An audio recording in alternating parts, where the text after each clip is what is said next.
Today we are joined by Shri Amrit Meena, Chief Secretary to Government of Bihar. Thank you very much, sir, for sparing time and joining us today for this conversation. Thank you. Let me start by asking you about Bihar government's vision for industrialization. The state has been a bit of a laggard when you compare with other states. Now it has started to catch up. What's your vision? What's your policy for industrialization of Bihar? See, 2016, state government has formulated Bihar Industrial Investment Promotion Policy under leadership of our Honorable Chief Minister. From 2016 till now, in last 9 years, there is a massive response from industry because of the promotional policy, and subsequently sectoral policies have been approved by the government. So from different sectors, there are over 3,800 proposals for consideration of a state industrial promotion board, and 3,100 proposals have been accorded first stage approval.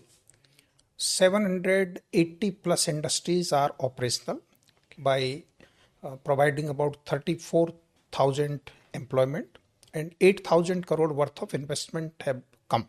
So industries mainly from the food processing sector, textile, manufacturing, and some industries in the renewable energy sector, IT, then cement industry. Okay.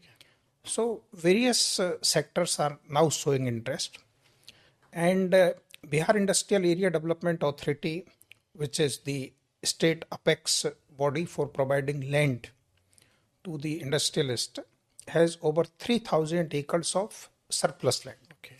And as and when an industrialist plan to set up an industry in Bihar, there is a portal, they apply, and within a specified time frame, land is allotted on reasonable rates. Okay. Our policy provides for major incentives, including the interest subsidy, tax incentives, stamp duty exemption, and various other forms of support. And we have single window clearance system, whereby following the principles of ease of doing business, very fast clearance is accorded. Honorable Chief Minister has started interaction at the highest level in the government through organizing Uddhami Panchayat. Okay. So in those Uddhami Panchayat, all government departments and all industry associations do meet, and issues which the industry is facing are discussed and appropriate decisions are taken. Resultantly, in last 9 years, significant number of industries have come into operation, and last year, as you know, Bihar Business Connect has drawn tremendous success by signing MOU of more than 50,000 crore. And this year, Industries Department have undertaken various meetings of the investors in different parts of the country. We are receiving very, very positive and encouraging response. And we are hopeful that Bihar Business Connect 2024, being organized this month, will draw lot of attraction. Those are very eye-catching numbers that you threw. This Uddhami Panchayat that you mentioned, is it the first of a kind in the entire country? Is Bihar the only state which would be hosting such kind of a panchayat with business leaders? There must be forum of interaction with the industry, but here Honorable CM meeting the industry along with all the departments is you know, it gives the industry confidence. They can raise issues, their issues are then followed up, appropriate decisions are taken. So that brings in confidence and motivation. So moving on, what would you count as your major policy decisions or initiatives to boost infrastructure in the state? Building roads, highways, airports, power plants, just to improve the power situation. What are the initiatives that you have taken on those fronts? Honorable Chief Minister, during last 20 years, there is complete clarity that our infrastructure has to be one of the top in the country. Accordingly, massive investment has gone into all these sectors. If I talk of the road sector, we have a network of 1.2 lakh kilometer of rural roads. It has been built completely during last 20 years. We have a very strong network of national highways, state highways, and major district roads. And I am happy to share with you that during last 10 years, the highway network, both the national highway and the state highway, has seen tremendous growth. Now, government has recently, in last year's budget, announced for express highways, Siliguri to Gorakhpur, Raxaul to Haldia, Patna, Purnia, then spur roads from Amas Darbhanga Expressway to Rajgir, Bodh Gaya and Darbhanga. All these projects, when come up, and ongoing projects of Varanasi, Kolkata, 153 kilometer thereof passes through 4 districts of Bihar state, and then under construction highways. So we have a highway plan. There is a network of, east-west highway, north-south highway. So there is a grid. So with all these projects upcoming and ongoing, I think from any point in state, one would be able to get a 4-lane highway by traveling about 50 kilometers. Okay. I would also like to mention here that prior to 2005, Ganga River had only 4 bridges. In Bihar, Gangaji is 400 kilometers. So in 400 kilometers, only 4 bridges with only 10 lane width. Honorable CM took up massive planning, and now we are having either constructed or under construction bridges at 14 locations, and the lane width would be 70. Okay. 10 versus 70. That's a huge jump. I mean, every 40 kilometer of Gange would have 25 to 40 kilometer would have a bridge. If we talk of only Patna, Patna used to have only Mahatma Gandhi Setu 4-lane bridge. That also off and on used to require a repair. Now in Patna, a parallel bridge to MG Setu 4-lane is coming up. JP Setu 2-lane constructed, 6-lane tendered, work is going to commence. East of MG Setu, 6-lane bridge is being constructed by the state government, which is likely to be completed in next about 1 year. West of JP Setu, 6-lane bridge is under construction. So the Patna capital region itself, in 40 kilometer east-west distance, would have 4 bridges. So north-south divide because of Ganga is slowly, getting covered. And this is bringing massive development opportunities in the northern part of the state. Similarly, in other major rivers, Kosi, Gandak, Son, now we have bridges every 25 kilometers. So this network of bridges has bring in tremendous mobility. Therefore, our agriculture produce is able to reach to the markets, bringing in prosperity to the farmers. The educational opportunities have gone better. Health facilities have gone better. The industry is finding it very useful to use this infrastructure and set up industries in different parts of the state. If I talk of the railway, the dedicated freight corridor is operational, as you know, from Sonnagar to Dadri in west side. From Sonnagar to Andal, primarily it passes through Bihar, Jharkhand and West Bengal. Work is going on. So this will bring in tremendous freight advantage to Bihar state. And many of the railway lines which were single lane have been converted or are being converted into double lane. There are also planned to take up 3rd line in the congested and busy networks. The congestion places, either rail over rail has been planned or some bi-curves are being planned. So massive investment by Ministry of Railway. Resultantly, rail freight mobility in the state is also logistically seeing a lot of improvement. On, let's say, the gas front, we have 1700 plus kilometer of the gas pipeline in the state. All 38 districts are now being covered under the city gas distribution. All industries can now plan to set up industry based on the gas. So we are, the Ministry of Petroleum and Natural Gas, and of course, state government has supported by way of our clearances, right-of way permissions. So very dense and progressive network of the gas distribution system is also there. If we look at the telecom, because the digital connectivity is key. In telecom also, in last 2015, if I talk 2015, 2015 to 2024. 2019, there were about 6 crore mobile users. Now we have about 7.25 crores. We had the data usage. 1.67 GB per month was the average usage in 2019. Now it is 27 GB gigabyte. So massive. I mean, similarly, the mobile tower. We have about 45,000 in Bihar, 45,000 plus mobile towers. All our panchayats are now connected with optical fiber cable. All villages are connected, including the remote villages. So connectivity, telecom connectivity, with support of state government, Department of Telecom, Government of India has taken up massive work, and that is bringing in ease of setting up industries in the state. Yeah. So gas on power front. In 2005, our power consumption was only 700, 800 megawatt. This year, we have achieved a peak of 8,000 megawatt. And not only consumption, but our capacity to produce, to generate. And now we are coming up with Bihar Renewable Energy Policy. Draft is already under consultation. And then pump hydro project policy.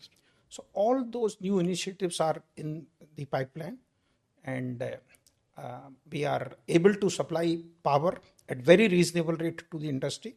Therefore, power on financing front, let me tell you, in 2015, annual credit flow to MSMEs from commercial bank was about 8,000 crore per year. Okay. This year, 23-24, MSME credit flow from the commercial banks is 77,000 crore. So this shows the growth story as to how more and more MSMEs have come, how banks are finding it feasible to finance, and how things are changing. So 10 times growth into credit flow is an indicator of the positive, enabling, supporting environment. Massive. That's huge. 10 times growth in physical as well as digital infrastructure. That's something that will be music to ears of all in the state. That's happening. Yeah. Bihar is also blessed with a lot of natural resources. It doesn't have water scarcity to begin with. It has abundant land. It has a very agrarian economy. How does all these fit into luring the investors to come and invest in Bihar and set up industries that are centered around all these three? Fortunately, availability of water, skilled manpower, and raw material are our strength. Honorable Chief Minister has planned Bihar Krishi Roadmap. So as a result of Krishi Roadmap, agriculture and allied sector have seen a massive growth.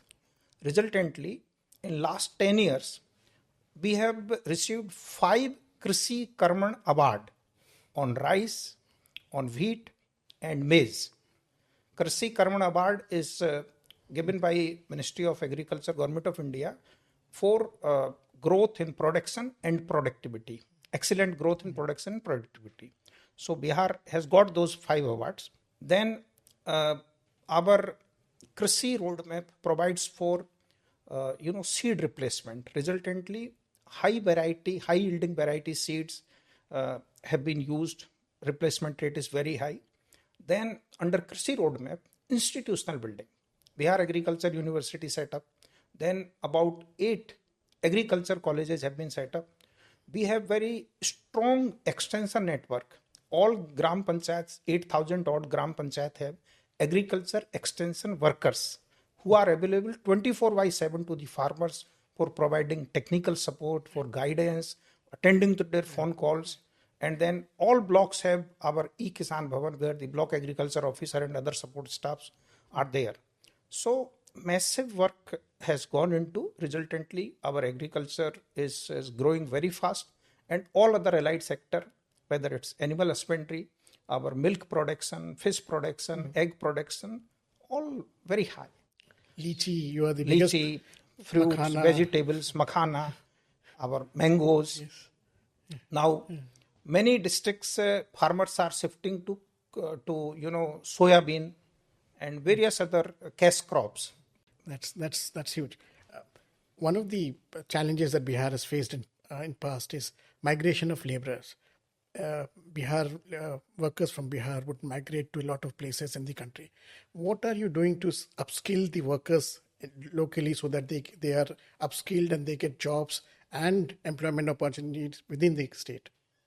See, our strategy is that if our youth, after acquiring proper skill and education, they go for better opportunities, that is welcome. That any state promotes that their youth go to various other states or abroad. So through setting up of more and more medical colleges, more and more engineering colleges, polytechnic colleges, A&M colleges, under Sat Nishchay Part 1, our Honorable CM's resolve 2015, that will set up engineering college in every district. So now we have 55 engineering colleges, including 38 government engineering colleges, and polytechnic in all subdivisionals, ITIs, massive network. Then we have more than 20 medical colleges coming up in the state in different parts. So institution building is resulting into skilled and capable workforce. So they go outside in search of better opportunities, a welcome. We are concerned, the state government is concerned with this distress migration. People going for lower wages because they are not getting opportunity here is a cause of concern. To ensure their employability, under again Sat Nishchay Part 1 2015, government have come out with this resolution for youth, which provides for skill, under which all 534 blocks have block skill centers, wherein any aspiring youth who want to undergo training, they are provided soft skill, English learning, computer knowledge. Resultantly, their employability goes up. Our ITIs are doing wonders. With Tata Technologies, we are opening up Center of Excellence. Boys and girls getting certificate from those institutions are finding job opportunities. Similarly, many other private sector players who are interested industries to tie up with our ITIs, the system is there. So there is focus on enhancing the skill. Therefore, skilled workforce then go for in search of the job. Then manufacturing within the state, particularly textile, 24 lakh square feet plug and play sheds have been constructed by the Industries Department, VIADA. Those sheds are available for the textile manufacture, various other industries. So in Muzaffarpur, in Paschimi Champaran, in Bhita, and various other places, many manufacturing and the textile factories are coming, which is providing employment to our skilled people.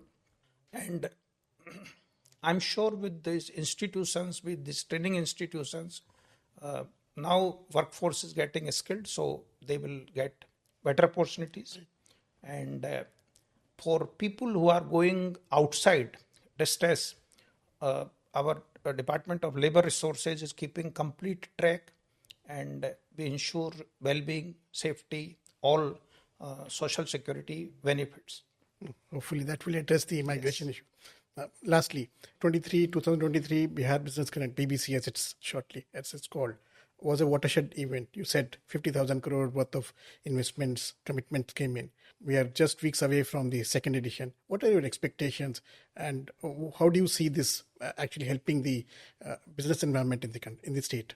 See, I would not like to talk in terms of figures, but in terms of the response which we are receiving from stakeholders across the country, it is likely that there would be many people who will come, look at our industrial investment policy, various sectoral policies, including IT policy, startup policy, and we are coming out with the renewable energy policy, pharma policy. All those policies will be shared with the stakeholders, and the enabling environment having been created in the state will be shared with them. So I'm sure more and more people will show interest. And the state cabinet in July has further approved setting up of 31 new industrial parks, because as I mentioned earlier, we have about 3,000 acres of the land. Right. So in our state, for any private sector person coming, buying land and aggregating it is difficult. So government has approved setting up of 31 new industrial parks. The land acquisition process is commencing, and we are planning to acquire about 10,000 acre of land. And this land is being acquired along or nearby to the trunk infrastructure, either the railway line or highways, so as to ensure multimodal connectivity. I would also like to mention that in Patna, at the junction of Patna Ring Road and the Neura-Danyama railway line, 100 acre of the land is being acquired by the state government for setting up of first multimodal logistics park, which will have railway connectivity, which will have express highway connectivity, and this MMLP will ensure the containerized cargo movement to and from the state, and likely to bring in export opportunity to our farmers and other manufacturers. So the land that you acquire, is it given to the industries at a concessional rate? How does it work? See, land we acquire, as I mentioned, is allotted by BIADA. It's at very reasonable rates. Upfront payment little bit and then lease rentals. Okay. So very doable rates. I mean, it's not expensive. And terms of allotment are industry friendly. That's and very transparent. That's very heartening to hear that. Mr. Meena, thank you very much for talking to us, and all the very best for your second edition of BBC. Thank you very much. Thank you. Thank you.